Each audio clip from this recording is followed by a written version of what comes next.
Hey guys, Aaron from the Ballpit here, back with another reaction video. This time we're back here with Charlie, Kirk, and Candace Owens. Destroy woman's white privilege claims. Eye emoji, fire emoji. This is from the Turning Point USA YouTube channel. And we're going to get right into it. Obviously, if you'd be so kind to subscribe to the channel and like, that'd be cool. If you don't feel like doing that, I don't really care. I just appreciate it. All right, let's get into it. I don't know why Charlie and Candace are wearing lays. Is that what they're called? Like the flower necklaces. I don't know why it's happening. They are drinking Dasani, however, which is poor bottled water choice. You know, I myself am a big jug guy. You know, I just like to fill up with like filtered tap water or whatever. But I'm noticing that Candace may be a bit dehydrated. You know, Charlie's bottle's halfway done, and Candace hasn't even opened it. It looks like. So Candace, you gotta get on the water consuming habit. You know, it's good for you. It's good for you. It'll help you. I promise. Go ahead. All right, so I'll start off with my credentials since apparently they matter. Oh, they definitely don't matter. I'm an 8-year military veteran. That was a sassy start from our speaker here. I'll start with my credentials because apparently they matter. That's a charged start already. We don't know what happened before this, obviously, so there's probably a reason for there to be tension in the air, but it's there. Definitely don't matter. I'm an 8-year military veteran. I'm Okay. a college student. Uh-huh. I'm a black woman, and Yeah. I believe that white privilege exists. Okay. So we're gonna start with that. All right, so we're getting right into it. She said white privilege exists. I concur. I agree with that statement. Let's see what Charlie and Candace have to rebuttal that. Thank you for your service. And the reason why Of course, they're gonna white privilege apologize, exists or- is because Thank for the military service. you guys refuse to acknowledge the history that put people in this position. You want to tell me that white privilege doesn't exist when white people had a upper hand for 250 Fair. years Yeah. to develop generational wealth, Yup. and that black people didn't get the right to vote until the 60s, and you're going to tell me that white Right. You also didn't, black communities didn't really even have the opportunity to start generating generational wealth due to redlining, not allowing for, property purchasing, which is, you should know, is one of the best ways for you to actually develop generational wealth because property typically does not lose value. It steadily gains it. So it's even worse than just not being able to vote in the 60s. It's a very real argument that, generational wealth is backed by your ability to purchase property, and thus, white privilege does exist because, as a whole, white people are more likely to, be from a higher income family, which has numerous social benefits. white privilege doesn't exist.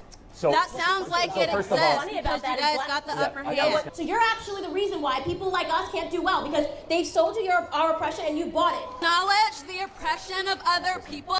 No, that's not true. That's not true. Saying that, that's like saying poverty is a mindset. Like, no, it's not, bro. No, it's not. When you go to bed hungry often because you can't afford food, that's not a fucking mindset, right? That's literally poverty is like an actual thing. Candace literally just hit with you didn't pull up by your bootstraps hard enough. Like, no, that's not how this works. Poverty's real. Well, we can heal from it. No, we but if can't. you want No, to we ignore can't. it, we We won't can't. have anything happen. That's not how this works. Dialogue and acknowledging things doesn't make us suddenly rich. No, but wait, you just spoke against your own point. She said dialogue and recognizing something doesn't make us automatically rich. Yeah, so you being like, oh, they sold you oppression, like you realizing, I guess, you breaking the matrix, if you will, doesn't automatically make you rich. You still are victim to the material conditions that you're born into. I'm somebody that believes that the material conditions are an important social factor, and overwhelmingly the stats show that if you are born into a black family, you are more likely to be an you are more likely to be in impoverished conditions compared to a white family due to historical segregation and the way money has played a role in that, akin to The Color of Law by Richard Rothstein, which is a great book which talks about all of this. Great book. Love Richard Rothstein. So there's a question I do want to ask, which I can't seem to get an answer. What can she not do in America that a white person can do? That's not what white privilege means. Privilege doesn't automatically mean that you can do things that other people can't. It means that you have been given essentially like a benefit. You've been given a leg up in society. That's what privilege means. You know, if there was a direct like legal difference, like white people can enter all bathrooms, but, you know, people of a minority racial status can only enter these bathrooms. That's more than just white privilege. That's literally systemic discrimination that's inscribed in law, right? That's different than white privilege. Charlie is moving the goalposts on the definition, the practical usage of the definition of white privilege in order to try to win an argument. He's not winning the white privilege argument. He is changing the white privilege argument. What opportunity? You served in the military. You've made good choices. You're getting rewarded for them. You're going to live in the American middle class. What privilege do I have that you don't have that is based on skin color, not on wealth or socioeconomic? No, but that's dumb. He said that's based on skin color, not on wealth or socioeconomic status. Like, no, you can't just separate those things. You can't just separate those things because they are intrinsically connected. That's the point. That's the point. It's literally the basis that if you were born into a black family, more likely than not, generational wealth was not something that your family was able to build due to like policies like redlining. Saying, "Oh, how is white privilege existing? Barring socioeconomic status, barring this, barring that." Stop putting obstacles in the way. You are putting these obstacles in the way because you know you can't argue against them. You're putting these obstacles in the way because you know that that they're an important factor when determining racial privilege. Like literally you're losing this argument and you're just trying to move the goalposts so you can get this clip here. This is bad arguing. And like, I've seen Charlie Kirk make good points. I've agreed with things Charlie Kirk has said, and he's really not at his finest in this video. Status, please. The fact that you are sitting here with like little to no education trying to talk to people about white privilege is white privilege. No, that's not a good argument, lady, because Candace Owens is sitting right next to him.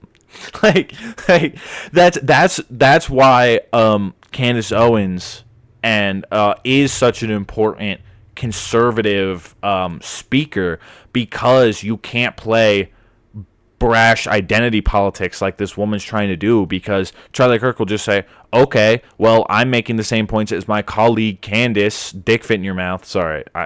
That's my child brain going off. My immature brain going off. I'm sitting right next to Candace here, who is also a black woman, and we're making the same points. So your brash identity politics have no place here. And he would be correct. That's a good point to make. This woman is not, that's not a good point. She was spitting in the beginning, but that was not a good rebuttal. Tell me one thing I said that's wrong, and don't use an argument from authority. Make a good argument. Okay, Candace, stop. You stop with the ad hominems right now. Okay, I already made the argument. You're putting needless obstacles in the way of this argument that don't deserve to be there. Break it down entirely. Stop putting up obstacles to make this hyper-specific argumentative point. No, argue the basis of the claim. The basis is that white privilege exists, and that is through its intersectionality with socioeconomic status. That is why. That is my argument. An argument from authority. Make a good argument. I'm arguing from authority because I'm telling you my life experience. That's not your life experience. Name That's a one, Really, I'm sorry. Did you live my life? That means nothing. Did you live my life? That means Name that's a one degree. thing. You're not smart. Yeah, Candace, shut up. That Him you because you have a can't degree. do Just so you know that that's I a fallacy. can do. That's a fallacy. Name one thing that you can't do that I can do. Name one thing she can't do that Charlie can do. Can I do that? Can I name the thing? So let's see. A 8-year veteran, so a 30-year-old, let's say middle class black woman that can't do that Charlie can do. Probably go into retail stores and not be followed. You know, there's been studies done that show that black, especially black men, black women are a little different, but still, black individuals are more likely to be followed by a store employee of fear of theft in retail environments than white people. Get jobs. You know, white people are more likely to get a job than a black person, obviously just based off name, but as soon as the race is discovered, that's the thing. As much as people will be like, well, you actually, you know, you can't discriminate based on race, the government said so. How do you know that this person got hired because they're white or this person got hired because they're black, other than just looking at proportional rates? Right? They can just be like, I didn't like this candidate because insert reason, right? So there's no way to actually concretely get somebody for not hiring like members of a minority racial status to actually get them for discriminatory hiring, but discriminatory hiring does happen according to studies done that show such. That's just a couple of them. I don't know. I can't make a whole dollar. What? You can't? What? Oh, hit him with the wage gap. Hit him with a wage gap argument. Oh my God. You're trying to tell me in the military women aren't paid the same as men for equal work? In the military, up until 2 years ago, women weren't even allowed to do most of the jobs that men can do. Answer the question. You just said you couldn't make a dollar. Well, so she actually did answer the point. If the point was up to 2 years ago, women couldn't serve in every single position in the military, then, but I mean, logically, you would assume that women get paid less because some of the jobs they can't do are some of the higher paying jobs. I mean, she's answering it, Charlie. You're just ignoring the answer. You said you could not make a dollar. You serve in the military. Which Not to mention that people in the military actually get paid a bull wage, but we're not going to talk about that. Oh, now she's saying that people in the military are underpaid. I mean, you get free room, board, and food. You know what I'm saying? Like, you don't have to pay rent on shit. They pay rent for you and all that. You don't got to pay for your groceries. You don't got to pay utilities. Like, when you're in the military, you have no expenses other than what you want. You can spend $0 essentially while you're in the military, and everything's covered for you, which is like probably a big reason why you don't get paid as much, because you don't have expenses. Whenever you're working a civilian job, you have to pay for all your expenses, so you need to get paid more to supplement that. Yeah, let's talk about. Let's talk about for a second that you want to say that everyone in the military. What can I not do? So that makes it right. Feminists lie, and they also sell. There's so many different ways they sell you your oppression, and she has. Radical feminist lie, the wage gap. I don't know. Let's look into it, lads. Right? Instead of having Candace Owens just tell us it's a lie, why don't we look into it? I hate this shit. When they give me an article that is like describing the study, like, no, just link me the fucking study. I can read studies. Oh, here we go. 86 pages. Never mind. Where's the article? Why do women earn less than men? Evidence from bus and train operators. Working paper 2018. Let's read their abstract. Actually, you know what? Let me put it on the screen so y'all can read it with me, and then I don't have to key it into frame. Get in here. Let's get a nice zoom going so you guys can actually read this shit. Here we go. Abstract. Even in a? Is it A or an? No, it would be A. An would sound stupid. Never mind. Even in a unionized environment where work tasks are similar, hourly wages are identical, and tenure dictates promotions. Female workers earn 89 cents on the male worker dollar. We used confidential administrative data on bus and train operators from the Massachusetts Bay Transportation Authority to show that the weekly earnings gap can be explained by the workplace choices that women and men make. Women value time away from work and flexibility more than men, taking more unpaid time off, use of the Family Medical Leave Act, and work a few overtime hours in it. So this says that the wage gap is by choice. These results suggest that some policies can increase workplace flexibility, like shift swapping, and expanded cover lists can improve the gender earnings gap. So Pew Research Center right here says that women earned an average of 82% of what men earned. Oh, here's Pew Research Center again. Earned 82 cents on the dollar. Same, which is in 2022. Same as in 2002 when they earned 80 cents to the dollar. 1982, they earned just 65 cents. So a lot of the reason that this explains that the gender pay gap exists is because of cultural reasons. Sometimes due to possible like discrimination by employer, but more so due to cultural reasons such as women taking less hours to take care of the children while fathers take more hours, which is its own cultural problem. As like I personally think that fathers should spend as much time in the home as mothers. I think both partners, even outside of cis heterosexual relationships and like male gay relationships, lesbian relationships, whatever else you really want to look into it, I think that both partners being home with the kids a somewhat equal amount is probably best. It's coming from somebody who grew up in a mostly single mother household, and my stepfather was out as much and was not as heavily involved in the parenting. I think him being more involved might have been better growing up. I obviously turned out fine, relatively, I suppose, maybe. And I spend a decent amount of time with him now, but having, both mother and father around more would probably be better, but that's not the argument that we're making here. So, Aaron, shut up. Purchased all of them today. So right now we are on sexism, right? So she's saying that I can't make a full dollar. Yes, you can. If women stop going in, I bet he got paid more to be here than you did. Speaking, okay? If women stop going into career fields like fashion. Damn, Candace they didn't even say nothing about that. I'm sure they would have stepped up.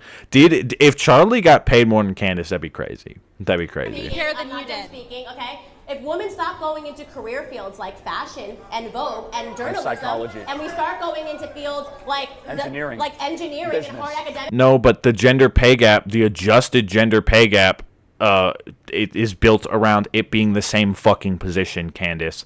Stop fucking individual choicing these women right now. Right? Here's the problem I get with I get both in turn with conservatives and I get with psychologists, people that are in psych fields, right? I'm a sociologist. I also took psych classes. When you see a widespread social phenomenon, right? Like, women get paid differently than men, and you try to explain that by individual choices, that's not effective, right? Because when there's a lot of the same individual choice being made by members of a group, now we're moving into cultural practices. And then you have to ask yourself why these cultural practices are happening. So if the culture is that women look towards fields like psychology, journalism, fashion, music, and men lean towards, majors like business, engineering, mathematics, etc., why is that? Why is that the case? Because if this is a widespread issue where hundreds of thousands, millions of women / men are making the same decision, right? Why is that? What exists in society that leads them to do that? Because typically, randomly, millions of people don't make the same decision. That's not how life works. There's usually some shared connection between them that is leading them to make that decision. So what is it? That's my problem with conservatives and psychologists. They say, oh, a bunch of people are making this choice, and they don't take the next step to look deeper, to look further, to see why. They never look for the why. They just see this is happening, not why is this happening. And the why is this happening is the actual way that you solve these problems, because you need to solve the problems at the root. When you're weeding in your garden, you can't just pull the weed from right there because the roots are still in the ground. It's just going to come back. That's what happens when you deal with individuals. You can take a couple of them and fix them right there, but it's just going to keep coming back. You have to grab the problems from the root cause to actually solve them on a widespread front. How do you like that weeding analogy? Yeah, I garden. Finance. We will make the exact same money that men not more. make. The If wage not gap more, is don't fucking do that, Charlie. There's no fucking basis for that. we will make the exact same money that men not make. more. The wage gap is a myth and a myth. lie. It's a myth and It's a lie, not. Okay? It's not. It's actually a myth and a lie. It's not. It's not a myth and lie. It's literally not. We looked it up. You know what? Fuck it. Let's do it again. Let's do it again. I'm literally gonna look up, is the wage gap a myth? Is the wage... You know what? Hold on. I want you guys to watch me do this process. Oh.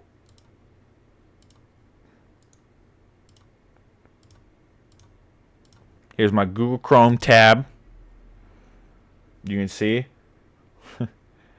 me looking up all sorts of shit for these fucking videos. Is the wage gap a myth? Let's look at it.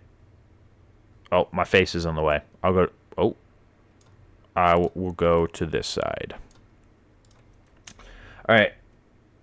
We have this right here, which is something I already clicked on and doesn't really help.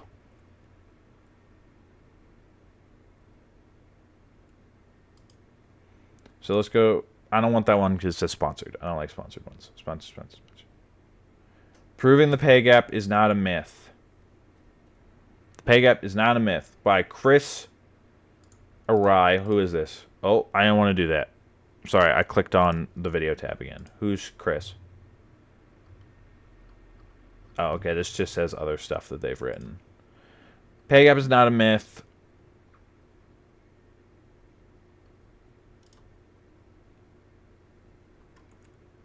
Pay gap is not a myth. The term most common first statistics used are 82 cents. This is the unadjusted or uncontrolled. Adjusted or controlled refers to the gap between men and women earned for performing the same job after adjusting for taking into account any potential legitimate business reasons employees use for paying workers differently, such as dog title, work experience, education, among others. The adjusted pay gap is typically smaller than the unadjusted one. There's no authoritative national figure of the adjusted gender pay gap since compensable factors that determine pay may vary by employer. The precise adjusted pay gap for any given employer required conducting a pay equity audit. Some sources indicate that the percentage figure for the adjusted gender pay gap is somewhat in the low single digits, being considerably higher in the worst cases. While adjusted pay gaps may be smaller, differences in compensation can add up over time. This is because of a concept called the compounding effect, etc., etc., etc. A recent American Association of University Women. Let's do it. Yeah, download the full report. That's what I want. That's what I want. Oh, yeah. Oh, yeah. Oh, yeah. Hold on. Let me zoom so you guys can see this. Let me get a... Yeah, there we go. Nice zoom. A nice zoom. What is the pay gap? How does pay gap affect women in different demographics? Oh, we could take a pit stop at black women and see what that is. We'll do what causes the pay gap. All right, let's do it. Let's do it. How many pages is this? 32? That's not that bad. What is pay gap? Where did data come from? I'll link this in the description along with all my sources so you guys can read this on your own. I'm not going to like fully sit here and read all 32 pages on camera because this video is already going to be long. How does pay gap affect women of different demographics? Black or African American, 89%. Oh, look! Oh, that's the difference between black women and black men.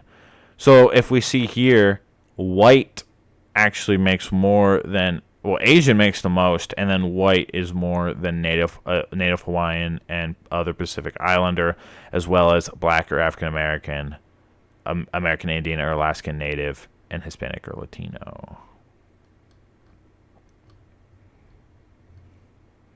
Has education impact? Oh, wait. She was just talking about college majors.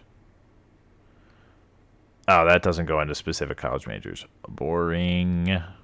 What caused the pay gap? Here we go. The gap of 20 cents on the dollar between men and women for full-time and year-round is a statistical fact. There you go. It's a statistical fact. The gender pay gap is a statistical fact. Candace Owens. There we go. From birth, gender perceptions and expectations mean that boys and girls have different experiences and take different paths through education and training on their way to the workforce. Exactly what I said about widespread social decisions being cultural in nature in their source. Factors such as race, class, sexual intuition, and disability mean different women have different opportunities and advantages. Bam! Get fucked. Pay gap exists. Motherhood penalty. Mentioned it. Direct gender and race discrimination. Here we go. In part due to persistent sex discrimination, women are also less likely than men to reach the highest pace of leadership and executive decisions. Look at that. Women held only 26% of private sector executive positions, and women of color are particularly unlikely to hold such positions. How do we know that discrimination and bias directly affect women's pay? Researchers look for the unexplained pay gap after statistically accounting for other factors. For instance, after accounting for college major, there we go, after accounting for college major, occupation, economic sector, hours worked, months unemployed since graduation, GPA, type of undergraduate institution, institution selectivity, age, geographical region, and marital status. AAUW found a remaining 7% difference between the earnings of male and female college graduates 1 year after graduation. That gap jumped to 12% 10 years after college graduation. Look at that. Look at that. So this is controlling for essentially everything other than gender, which obviously they're not going to control for because that's the independent variable in the study.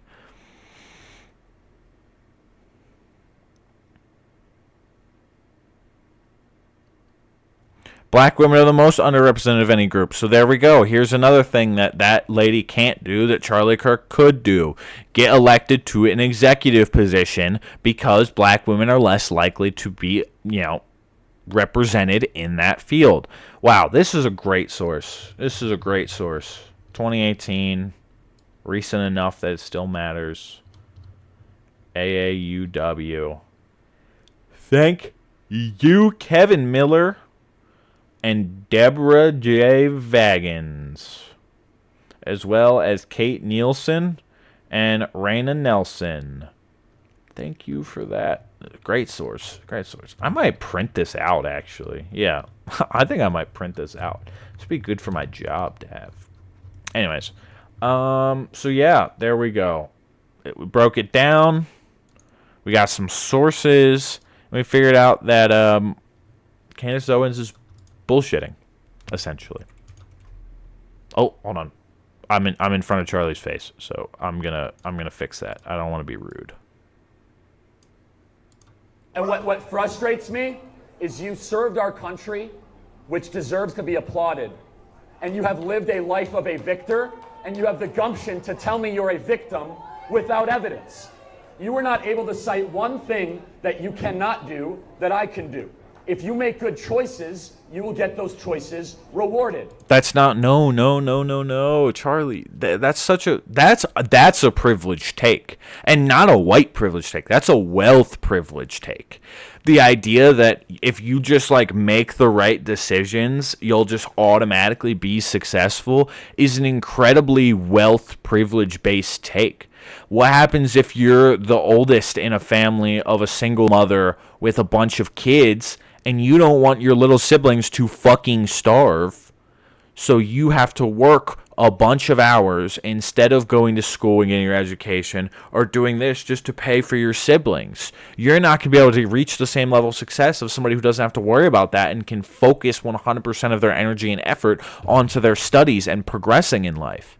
How is that an individual choice? Because they chose to help their siblings? That's the choice you should make, right? I don't think Charlie would ever say that you should make a choice against helping your family, right? That's an incredibly conservative idea, that you should help your family unit, right?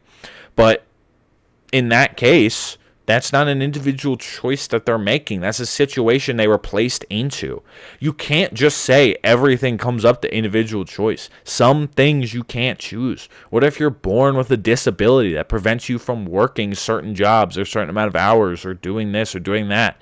That's not a choice you made. You didn't choose to be disabled. You just were. It's just what happened, right? right? Sometimes things are literally just what happened, Charlie. It's not all about choice. If it was, that'd be fucking awesome, man.